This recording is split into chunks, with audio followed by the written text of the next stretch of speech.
Horumarka TV.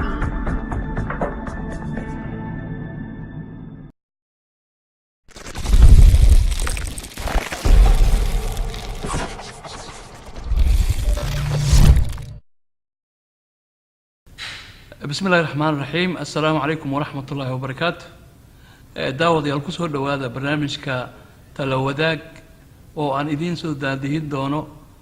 anigoo ah liibaan gabeere kaasoo aad mar walba ka fiirsan doontaan maalin walba oo talaado ah haddii ilaahay yiraahdo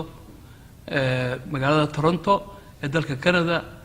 TV-ga la magac baxay Horumarka TV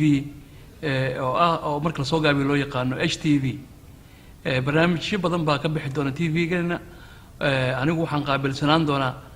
barnaamijkan la magac baxay talo wanaag oo alaaba looga hadli doono arrimaha siyaasadda arrimaha wacyigelinta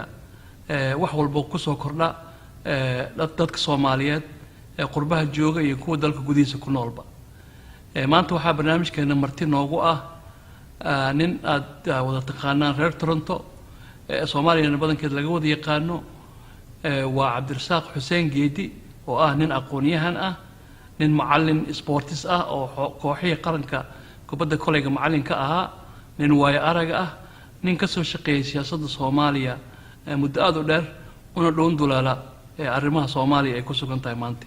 Cabdirasaaq ku soo dhawo barnaamijka Horumarka TV. waa mahadsantihiin fursadda ay siiseen aad baa ugu mahadsantihiin. adaa mudan Cabdirasaaq waxaan kaaga mahad celinaynaa aniga iyo maamulka Horumarka TV fursadda qaaliga aad maanta siisay anagoo og in waqtigaagu uu ciriir yahay. su-aasha ugu horeysa aan Cabdirasaaq inaan ku weydiiyo waxay tahay sidaa la socotaba Soomaaliya marxalado badan ay soo martay waqtigii uu dhacay burburkii dalka maxaad u aragtaa xaaladda ay maanta ku sugan tahay adoo si gaaban u guud maraya xaaladda uu dalku maanta ku sugan yahay. waa mahadsantihiin waa su-aal runtii macno weyn huwan lagana dhammaan karin balse waa soo darfagoynhayaa haddii ilaha idmo. dadka inta badan way og yihiin Soomaaliya dowlado badan baa soo maray laga soo bilaabo 50kii waxay soo gaartay burburkii bay soo gaartay burburkii waxaa howsha la wareegay nimankii maaragtay qabaa'ilka ahaa oo magacyada badan loo bixiyay warlordska ahaa oo isku howlana dadka qaarkoodna u arkeen inay yihiin local heroes ama qabiil kasta uu lahaa nin maaragtay ii sheegay u arkaan inuu danahoodii iyo dadkooda difaacayo waa laga soo gudbay ummadda waa tashatay dowlado badan bay dhisatay laga soo bilaabatay Cabdiqaasim ilaa hadda waxaad moodaa in 4 ilaa 5 madaxweyne isbedeleen arrinkaasoo aada loogu faani karo oo mid hal marxad ay maaragtay isbedeleen sida ninka la yiraahdo Shariif iyo Cabdullaahi sallallahu naxariiste waxaa kaloo isbedelay burbur kadib dowladdii ummadda Soomaaliya markay tashatay ilaa 14 ra'iisul wasaare laga bilaabo Cali Khaliif Galleer ilaa Khayra maanta marka inta waxay ahayd ummadda Soomaaliyeed waa kobcaysay waa aragnimay ka helaysay waa baranaysay dowladnimadii baranaysay nabadna buu dhiibahayay ilaa ay ka timaado dowladda hadda uu Maxamed Cabdullaahi Farmaajo madaxweynaha ka yahay coratay 8 February kala hore marka waxaan maleynayaa muhiimadda aad u socotay oo halkaas inta kale waa laga dharagsan yahay daan israacsado aan maaragtay ka bilaabo maalintaas waxaan rabaa horta hore in ummadda Soomaaliyeed ugu hambaliyeeyo taariikhda Afrika ma dhicin maxaa la yidhaahdaa laba madaxweyne oo inta tartan isugu yimaada inta kala adkaada haddana isgacan geliyo aadan Cabdulle Cusmaan iyo Cabdirashiid Cali Sharmaarki iyo gacanta isku dhiibay oo kala adkaaday isku hambaliyay ilaa burburkii kadib dowladii hadda aan ka soo sheekeeyo oo u dambeysay mid Xasan Sheekh iyo bahalkiina wax lala yaabay oo Afrika iyo Carabta aan laga arag in dad Soomaaliyeed ay dad tashadaan doorasho ridaan oo ayagoo wada jooga haddana ay is aqbalaan is gacan qaadaan oo xukuumadda isku wareejiyaan. waxaan rabaa maalin bay soo maraysay inaan wax yar ka iraahdo doorashadii dhacday bisha 8deeda. rag badan baa ka tartamay. waxaad moodaa ummadda Soomaaliyeed markaa inay aad yacni madax kor ugu qaadeen oo ay raadinahayeen isbeddel dhab ah. marka isbeddelka dhabkaa ma ahayn in ummadda Soomaaliyeed ay qof ku beddesho, laakiin waxay ahayd in la helo fikir ka cusub kii hore laga arkay dowladii hore yaryaraa oo aad ku jilicsanaa. marka waxaa la sii wadaagahay maxamed cabdullaahi farmaajo oo ah raggii ugu firfircoonaa oo markaas loolanka ku jiray, waxoogaa yar oo magac wanaagsana meel u yaaleen 6 bilood uu ahaa maxaa la yidhaahdaa ii sheeg ra-iisul wasaaraha oo kasbaday maaragtay maskaxda dhallinyarada iyo ummadda Soomaaliyeed, khaasatan markii uu maaragtay faragelinta shisheeyaha uu aad maaragtay isaga ilaaliyey. ciidamadiina uu maaragtay aad u tixgeliyey oo waxay mudnaayeen oo mushaar ama maaragtay sheeg daryeela uu siiyo. taas ayaa waxay keentay ummadda Soomaaliyeed inay aad u cadaadiso baarlamaankii markaa jiray si maaragtay cabdullaahi farmaajo uu noqdo mudanka koowaad ee ummadda Soomaaliyeed hesha. taariikhdu waa isqoraysaa, waa dhacday. cabdullaahi farmaajo madaxweynihii buu noqday isagoo shacbiyadiisa aada u sarreyso. marka waxaan rabaa dadka qaarkood inaan maaragtay wax yar ka saxo. mararka qaarkood dowladda waxaan ka maqlaa ayagoo leh dowladdan waa dowladda shacabka. markasta dowladda waa dowladda shacabka wey, laakiin dowladda shacabku waxay ku wareejisaa awooddooda waa baarlamaankaana dadka doorta. marka intaas baan maaragtay arrintaa rabaa inaad tixraaco ugu dambeeya aad ka dhawaajisay oo ah baarlamaanka. dad badan baa waxay aaminsan yihiin mar walba in mooshin laga keeno madaxweynaha, ra-iisul wasaaraha, xukuumadda, in mar walba mooshin laga keeno oo baarlamaanku ka keeno. sida dad badan ay aaminsan yihiin 6 sannadood ugu dambeysay ee Soomaaliya ay ka baxday kumeel gaarka, baarlamaanku wax la taaban karo oo qodobo ah oo ay ansixiyeen ma jiraan sida ay dad badan aaminsan yihiin. adigu see u aragtaa arrintaa aan cidna la xisaabtamin baarlamaanku, laakiin baarlamaanku ay la xisaabtamaan ayagu ra-iisul wasaaraha iyo madaxweynaha iyo golaha wasiirada? waa mahadsan tahay. waxaan rabaa bal intaan ka aqaano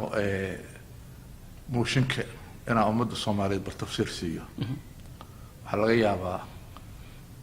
ereygaas inuu erey aad u fool xun ummadda Soomaaliyeed oo la ekaaday. marka wax kasta waxay leeyihiin wax afqalaad lagu yiraahdo definition ama qeexid. shaqada baarlamaanku waxaa weeye waa ilaalinta dowladda inay ilaaliso ama xukuumadda.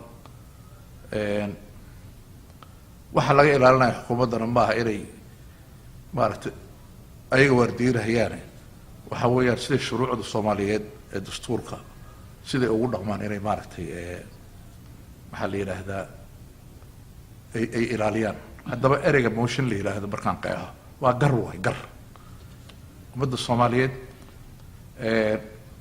haddaan maqashid nin xildhibaan oo leh motion baan qabaa, waxa weeyaan gar baan qabaa. marka wuxuu u gar dhiganayaa hay-adda markaas uu salugsan yahay. ereygu waa gar wey ee ma aha in qof lagu ridahayo ama lagu dhibaateynayo. waxa weeye maanta adiga liibaan haddii aan dambi aan maaragtay kala tirsanayno ama liigu kaa soo dacweeyo, dhaqanka Soomaalida wuxuu ku leeyahay war hebel gar baan kuu qabaa kaale soo fariiso. marka mooshin haddaan maqasho waa gartii wey. marka gartaas waxay ku imaadaa in dowladda laftirkeeda markay ay keensato maxaa la yidhaahdaa ii sheeg shuruucda dalka ay rabto inay ansixiso tafsiir ay samaynayso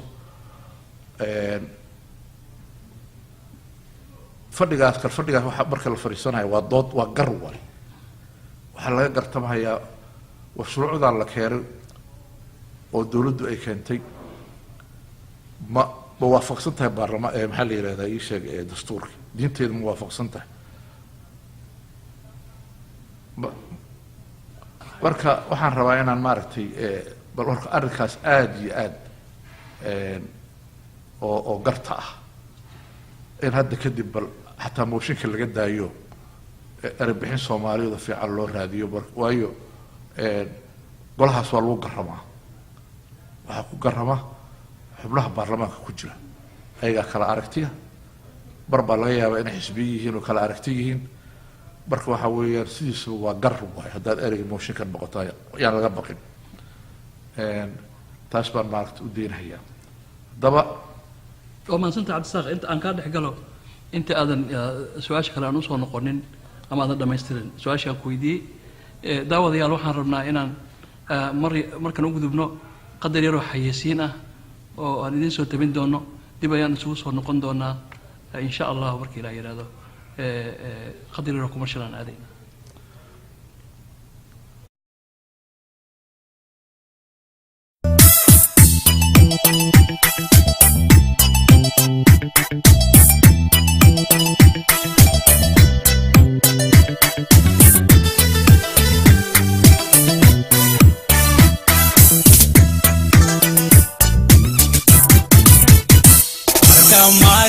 badweyn mawjaduhu hardami muuqaara hagtideed midaan uga tage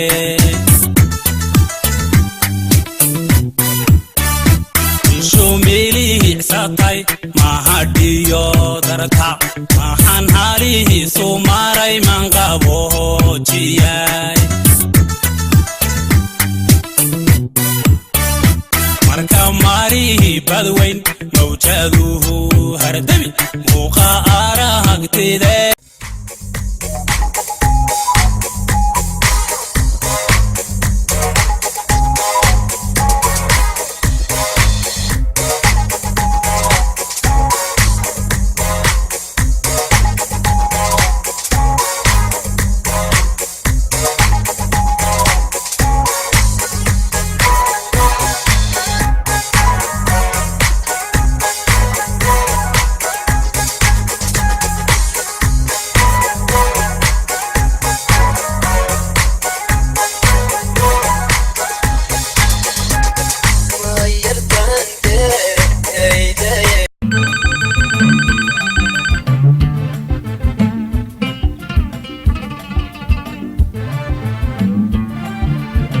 adiga hudhudyow haywayga dul maree haweeye hadal ma iga gaarsiin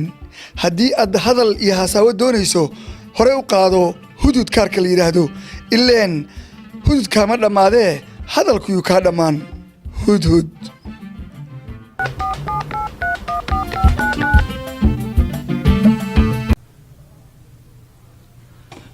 daawadayaal dib ayaan isugu soo noqonnay kadib commercialkii ama xayeysiintii aan aadnay kadib waxaan rabnaa inaan su-aalihii aan weydiinaynay mudane cabdirasaaq oo maanta martinoo ah inaan halkaas ka sii wadno cabdirasaaq si fiican ayaad u qeexday arrinta ahayd ku saabsaneed mooshinka ama magacaad u bixisay oo ahayd gar laakiin saa la socotaba qolaba qolaa la xisaabtanta markaad fiiriso dastuurka suu dhigaayo hay-adaha dowladdu waa kala duwan yihiin wasaaradaha prime ministerka la xisaabtama prime ministerka madaxweynaha la xisaabtama madaxweynaha xildhibaanada iyo golaha baarlamaanka la xisaabtama baarlamaanku hadduu shaqadiisa qaban waayo yaa mas-uul ka ah maadaama aysan jirin maxkamaddii sare yaa mas-uul ka ah in lala xisaabtamo baarlamaanka maadaama aan ognahay in shaqooyinka qaarkood ay xayiran yihiin oo ay ugu horeyso dastuurkii ugu horeyso ansixintii maxkamaddii sare ay ugu horeyso ay ku jirto xisbiyada dalka si looga baxo 4.5 qodobka ah oo doorashooyinka lagu sameeyo si looga gudbo xisbiyada sameyn lahaa aan ayagu wali baarlamaanka ansixin waxaasoo dhan inay isku cakiran yihiin marka baarlamaankii yaa la xisaabtamaya iyagana oo garta a sheegta ama mooshinka ka keenaya si ay shaqooyinkooda u qabsadaan waa su-aal muhiima weeye waxay aada u dhexgeli doontaa aqoonta maaragtay sharciga dhexgeli doontaa alxamdulilah waxbaan ka garanhayaa sideedaba ummadu meel markay wada degan tahay daawadayaal weli halkaad nagala socotaan waa horumarka t v ama h t v cabdirasaaq ayaa weli marti noo ah oo su-aalihiisii aan ku guda jirnaa cabdirasaaq saa la socotaba dowladdan hadda noo dhalatay oo madaxweyne maxamed cabdullahi farmaajo oo madaxda ka yahay oo cusub dhowrka bilood jirta waxqabad badan oo la taaban karo ayay samaysay sida ay dad badan aaminsan yihiin adigu cabdirasaaq ahaan sidaa u aragtaa xaaladda ay dowladda maanta ay marayso waxaan rabaa horta hore inaan madaxweynaha u hambaliyeeyo dadka soomaaliyeed ee doortana aan idhaahdo hambaliyo afartan sano soo socota waxaan u malaynahayaa isaga madaxweyne noo imaan doona haddii aan arrin kaloo rabaaniyeysan imaan waxaa muhiima in la isku dulqaato oo la wada shaqeeyo kolley waa la daala dhici doonaa insha allah haddaba waxaan rabaa maxamed cabdullaahi farmaajo markuu soo doontay inuu madaxweyne noqdo ololihiisii erayo waxaa jira badan oo ku jiray aan ka koodgareeyo ama aan aada u xasuusto waxaa ka maday inuu yiri waxaan xafidhayaa ammaanada soomaalida marka ereyga ammaano la yihahda waa wixii lagu dhiibto waxaadan lahayn markii lagu dhiibto ayaa ammaano la yihahdaa marka dad badan oo soomaaliyeed baa waxaa moodaa ammaanada inay u haystaan dhaqaalaha dalka uu leeyahay ma aha ammaanada rasmiga ah ee ummadii markii ay meel ku wada nooshahay u dhiibato madaxdeeda waa is-afgaradkeedu wa is-afgaradkeeduna waxaa weye waa dastuurka soomaaliyeed wey ilaahay subxaana watacaala ummaddiisa ammaanu u dhigtay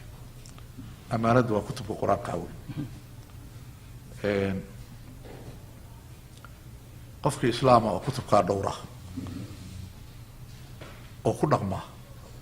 oo wuxuu nafarahayana sameeya wuxuu diidahayana maaragtay ka waantoobo ammaanida wuu xafiday goolkiisuna waxaa weeye inuu ilaahay yawmalqiyaamo markii xisaabta timaado uu jannada galo ammaanada marka waxaa kaloo jira oo qur-aanka markii la yidhaahdo qur-aanku asagoo kutlada uu soo degay ama aayaad ah waa la fasiray marka waxaa fasiray nabiyullaahi maxamed oo ku fasiray qowl iyo ficil waayo dastuurka markaa waa jumlad meel wax yaalla wey laakiin nabigii baa wuxuu ku fasiray qowl iyo ficil for example salaada sida loo tukaday iyo sida loo weysaystay iyo qur-aanka laguma helay laakiin nabi maxamed baa na baray ammaanada marka waa dastuurka ummadda soomaaliyeed wey laakiin waxay u baahan tahay tafsiir bay u baahan tahay isagoo jumlad ah ayuu maaragtay ku qoran yahay xarfaha bayjajka xukuumadda iyo baarlamaanku ilaalinahaya ayaa tafsiir sameeya tafsiirkaas waxaa weye waa xeerarka ay soo saaraan dalku iyo qaabkii u dhaqmi lahaayeen waxaa weeye for example dastuurku wuxuu nafarhayaa in baarlamaanku ummaddu ka wakiil yahay ayaga ay maaragtay xukuumadda dooranahayaan oo khidmaad dadkii noo adeegahaya ah marka waxaa la rabaa dadka annaga noo adeegahaya accordingly siday tahay waa inay ugu dhaqmaan ammaanada oo ah dastuurka adaa ku wata cabdirasaaq oo arrintaa ammaanada ka dhawaajisay dad badan baa waxay aaminsan yihiin in dastuurka dalka u degan aanay marmarka qaarkood maamul goboleedyadu aanay raaceen saad la socotaba dhacdaa jirta ayaan dhaweyd dowladda soomaaliya inay go-aan ka soo saartay arrinta khaliijka oo ay maamul goboleedyadu ka soo saareen go-aan khilaafsan go-aankii dowladda taasoo aan dhigaynan dastuurka. dowladda waxay u madax bannaan tahay sida dastuurka uu qeexayo in ay mas-uul ka tahay arrimaha dibadda. saasoo tahayna maamul goboleedyada intay gacan dhaafeen waxay soo saareen qodobo ka soo horjeeda dowladda kii ay soo saaraysay. ma la dhihi karaa maamul goboleedyada naftoodu waa caqabad hortaagan dowladdu inay si wanaagsan u socoto? waxaan rabaa intaan caqabadda gaarin barnaamijkan ka hadlaya hadda oo ammaanada ahaa iyo midda hadda aad weydiisay aad bay isu fasirayaan. aad baan u jeclaa su-aashaas inay weydiiso, waayo dad badan oo Soomaaliya ayaa rabaa inay halkaas bal intaan ka garanahaya ay ayagana ila qabtaan ila toosiyaan. kow waana ku sheegay dastuurka wuxuu u baahan in la fasiro. qodobka 54 wuxuu leeyahay awood qaybsiga waxaa awood u leh arrimaha dibadda, waxaa awood u leh dowladda keliya. waaya qodobka ka horeeya oo 53 ah isagana wuxuu leeyahay waxyaabaha masiiriga, ereyga masiiriga la yiraahdo af carabi weeye. waxaan baranaa dadka dhigahaya ayaa luqadda carabiga yaqaanay ama Soomaali ku badan. ereyga masiir markii la yiraahdo waa arrin aad u buuran wey, muhiim u ah markii laga hadlayo. waa inay labada dowlad goboleedyada iyo dowladda dhexe intaysan go-aan ka gaarin waa inay ka tashadaan. haddaba arrinkaas haddaan isla markiiba u daadego waxay tahay dowladdii ka horreysay dowladda maxamed cabdullaahi farmaajo heshiisyada ay gasho waa ku khasban yihiin dowladda kale ilaa sababo la taaban kara ay keenaan. waxaa nagu maqaala in imaaraadka ay heshiisyo badan la gashay dowlad goboleedyada Soomaaliyeed ee dowladda dhexe ay bedesho, sida Dubai iyo maxaa la yiraahdaa iyo Puntland iyo Somaliland baysas ay sameeyeen, maxaa la yiraahdaa dekada ay sameeyeen oo maalgelin aad u dheer ilaa 30 sano 50 sano ah. dee ayadiyo falkiyo lagu jira inay dowladda isla markiiba ayadoon talagelin inay markiiba go-aan soo saarto ay tiraahdo arrinkaas dhexdhexaad baan kana oo khatarteeda lahaa runtii. markaas waxaa kaloo jiray waa garan kara cabsaaq oo aan kaa dhexgalay mar haddii dowladdii dhexe ay go-aan gaartay haba ku fududaata aan idhaahno, mar haddii ay dowladdii dhexe go-aan gaartay ay leedahay annaga go-aankeennu labadan waddamadan ishaya khariijka ah waa dad walaalaheena, khilaafkoodana dhexdhexaadaan ka nahay oo waxaan jecelnahay inaan wada hadallo ku xalino oo aynan annaga problemka qayb ka noqonin. mar haddii ay dowladda dhexe gaartay ay ku celcelisay go-aankaas inuu soo baxay already ama mar hore, soo ma noqonayso caqabad ama wax khalad oo ulakac loo sameeyey in maamul goboleedyadu ayagana intay soo saaraan war saxaafadeed kale ay yidhaahdaan waxaan khilaafnay dowladdii dhexe waxay sheegtay. waa caqabad weeye, waayo sideedaba markaan le ammaanada ha la ilaaliyo waxa way ammaanada waxa soo galaysa dowlad goboleedyadu waxay ku dhismeen waa dastuurka Soomaaliyeed weeye. waa inay ilaaliyaan. laakiin waxaa jira hadda waxay tahay hal sadar oo maxaa la yiraahdaa dastuurka ku yaalla wuxuu leeyahay ummadda Soomaaliyeed waa qaabka federalismka ay ku dhaqmi doontaa. qaabka federalismku marka midaan hore usoo aragnay ma aha. dowladda dhexena waxay u noqonaysaa dowladdii ka hor dowladgaranaysay maxaa la yiraahdaa dowlad goboleedyadaas ama labadii gobol iyo wixii ka badan oo israaca oo ku abtirsan doona dowladda dhexe. haddaba waxa ka hooseeya waxay ahayd dowladihii horena soo dhaafay ayada oo ayaan daro ay jirto weliba in 17 sano aanu lahayn wasiirka dastuurka oo keliya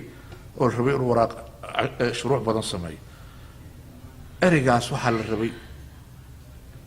in 120 ilaa 50 ilaa 200 oo sharci oo kala xadidahaya sida loo shaqeynayo, sida loo tashanayo, sida loo baxayo, sida la isku raacayo. ilaa gobollada hoose waxay leeyihiin daro hoose, heshiisyo waxay leeyihiin caalamiya way soo galeen ayagoo maxaa la yidhaha jarajaradii soo raacay marka hore waa in jarajaradii la sameeyey anigu markaan rabay inaan aado dubay ama dowlad kale aan rabo ama dowlad goboleeda inaan la heshiiyo waa inuu jiraa sharci baarlamaanka soo maray oo haddii ilaahay ku roon yahay itusahaya jarajaradeeda inaan marka hore proposal soo qorto dowladdii maaragtay aan heshiiska la galahay developmentka aan is aragno kabacdi aan u tago wasaaradda qaabilsan haddii kalluumaysi tahay ee dhexe kabacdi dowladda aan iska aragno kabacdi aan israacno oo aan aadna maxaa la yidhaahdaa hay-addii weynaa oo la ii fasaxo marka jarajartaasoo dhan iyo shuruucdii dadka kala hagi lahayd weli ma dhisnaa waxaana dembi ku saarhaya dowladihii dhexe ee soo maray dalka waxay ahayd inay shuruucdii ay ku wada shaqeyn lahayn ayaga iyo dowlad goboleedyada inay abuuraan arrinta aan su-aal kaa weydiiyo sharciga iyo dastuurka dad badan baa waxay qabaan in dastuurkan soomaaliya loo samaynayo uu muddo dheer qaatay lamana caddaynin caqabadaha hortaagan dastuurka soomaaliya hor yaalla in la ansixiyo dad badan baa waxay qabaan arrinta federalismka in soomaaliya lagu degdegay arrimaheeda sababtoo ahna soomaaliya waddan cusub oo hadda yimid ma aha 60kii baan xornimada qaadanay markaan xornimada qaadanay dastuur iyo nidaam fiican baan samaysanay oo lagu dhaqmi jiray maxaa keenay soomaaliya iyadoo waagaa dastuur lahayd oo dastuurkeeda qoran yahay dadkii waagaa qoraynaya qaarkood hadda weliba qaarkood nool yihiin in dastuur cusub oo federalisma oo aanan soomaalidu aqoon badan u lahayn laga yaabo inaanay ku dhaqmi aqoonin ama ku dhaqmi karin because soomaalidu siday isku yihiin soomaalidu waa qoys soomaalidu waa hal qabiil markaa fiirso tiradeennu waa yar tahay waxa naga dhexeeyaa tirada ka badan waa wiil iyo walaalkiis iyo abtigiis ma nihin qowmiyado kala duwan sida etoobiya oo kale ma nihin oo intaasoo qowmiyadoo kala duwan ah oo kala luuqadoo kala diin ah dad isku diinaan nahay dad isku afaan nahay dad isku dhaqanaan nahay ma moodaa in marka federalismka naftiisa ay tahay wax lagu degdegay oo ay sharci maadaama aan dastuur lahayn annaga kenya ahayd in la raaco wixii laga bedeli kara aan waqtigan xadarka munaasabka ahayna laga bedelo waa runtaa horta soomaalida waxay ku maamahdaa rag hadduu ku heshiiya aan caran waa heshiis waxa kaloo maxaa la culammada sharciga waxay yidhaahdaan heshiiska dhinacyadu waa u sharci waagii inbigati laisugu tegay iyo maxaa la yidhaahdaa carte ummadda soomaaliyeed waxay markaas intooda badan hayay xanuun yar oo cosmatic ah oo dowladdii dhexe maxaa la yidhaha soomaaliyeed oo haddii ilaahay yidhaahdo maxamed siyaad uu hogaamin jira allah u naxariistee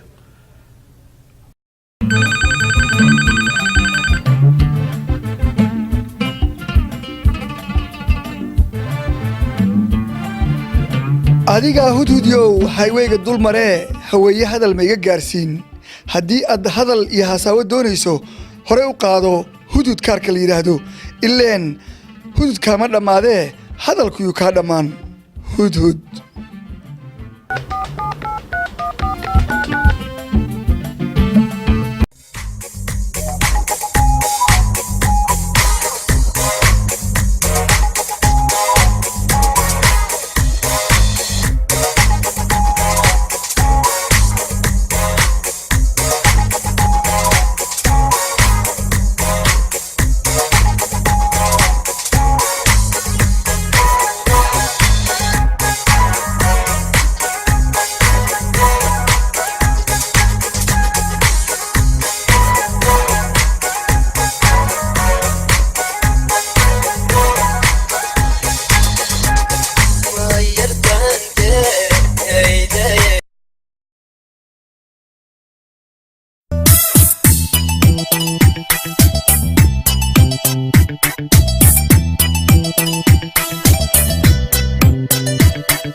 marka maarihi badweyn mawjaduhu hardami muuqa aragtideed midaan uga tagay shumilihi satay mahadiyo darta mahan halihi sumaray mangabo jiyay marka maarihi badweyn mawjaduhu hardami muuqa aragtideed ayaa waxay ahayd dowlad central aad u adag degaamada kale iyo qabaa'ilka kale oo Soomaaliyeed waxaa ku adkayd centralizing in magaalada xamar aad loo yimaado oo wax kasta la dhigo runtii waxyaabo badan baa kalifahayay markaas aragtida dowladdaas ay ahayd xanuunkaas dad badan bay taabatay waxaa kaloo xanuun ahaa qabaa'ilkii badnaa Soomaaliyeed ee wada deganaa markaa magaalada xamar oo aad ugu badnaa markii dagaalkii sokeeye dhacay xoogaa qabaa'ilka Soomaaliyeed qaar lagaga badnaa baa jira maxaa la yiraahdaa magaalada xamar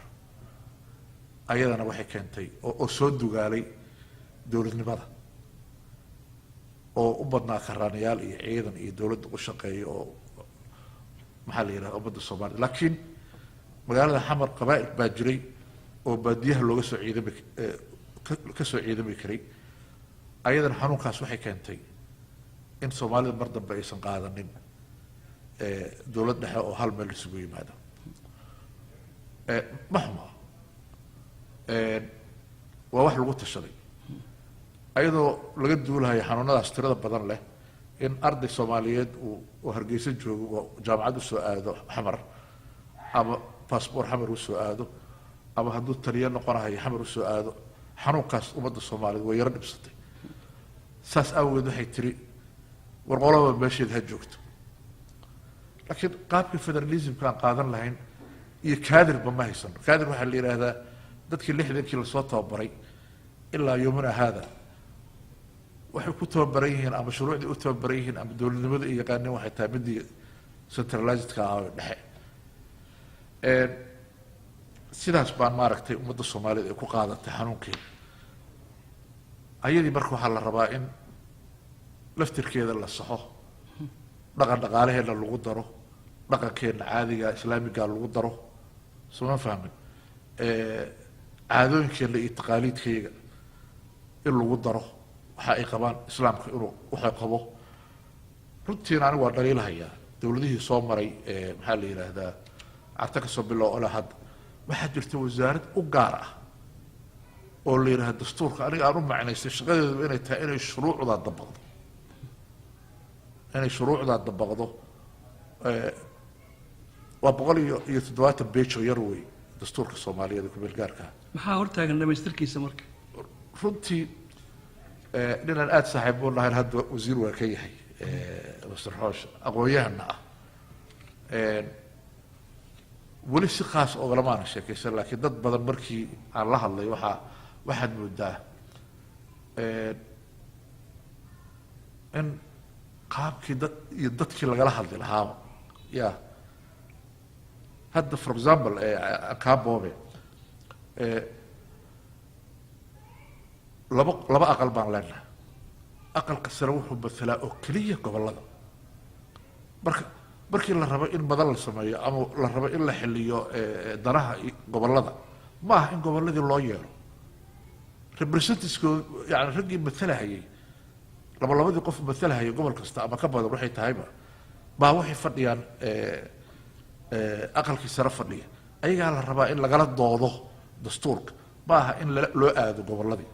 iyo madaxweynayaasha gobolada in loo aado waa in maaragtay isla magaalada xildhibaanadii waxaa jooga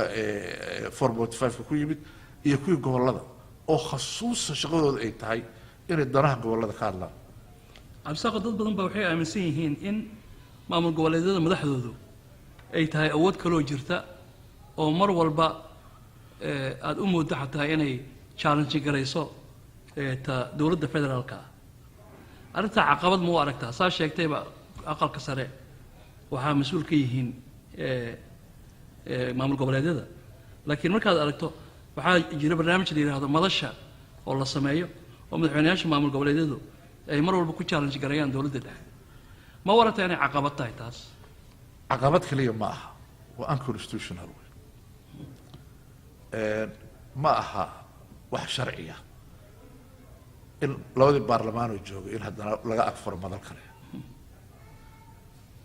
ma garad laakiin liban iyo ummadda soomaaliyeed oo dhegeysanaysa waxaan rabaa inaan u sheego shuruucdu waxay ku qoran yihiin baalal xaanshiye ah waana qoraal shuruucdu marka waxay leedahay gacmihii fulin lahaa bay leedahay maxkamadda waxaa u gacmo ah xukunka ay soo saarto biliiska u gacmo ah dowladda la yidhaahdo dowladda dhexe hadda federaalka ah waxaa weeye markii ay gobollada gaf sameeyaan waxaa la rabaa sharcigaas in la khasbo waxaana khasbi kara kow inuu sharci ka degsan yahay labo inay jirto awooddii lagu soo qaban lahaa ninkaa dambiga galay markuu constitutionka jabiyo hadduu yahay xeer criminaal ama hadduu yahay maxaa la yidhaahdaa bahalka waana ka xumaa inuusan sharcigaa jirin daawadayaal waa mahadsantihiin waxaan rabaa inaan barnaamijkeenna maantay oo talaadaha idinkaga soo gudbinayna magaalada toronto annagoo ah horumarka t v ama h t v inaan halkaas kusoo gabagabayno waxaan rabaa sidoo kale inaan u mahad celiyo mudane cabdirasaaq oo ah nin aqoon-yahana sharciga bartay macallin kubadda koleyga oo heer qaran ahaana nin mas-uula soomaaliya jagooyin badan ka soo qabtayna waayo aragna ah maanta waa ugu mahad celinaynaa fursadda qaaliga cabdirasaaq aadna siisay aadana u mahadsan tahay dhegeystayaal daawadayaal waxaan rabnaa inaan halka kusoo gunaanadno barnaamijkeenni maantay waxaan idinkaga tegaynaa aniga iyo shaqaalaha horumarka t v assalaamu calaykum waraxmat ullaahi wabarakaatu aad baa mahadsantihiin fursaddaana siiseen beautiful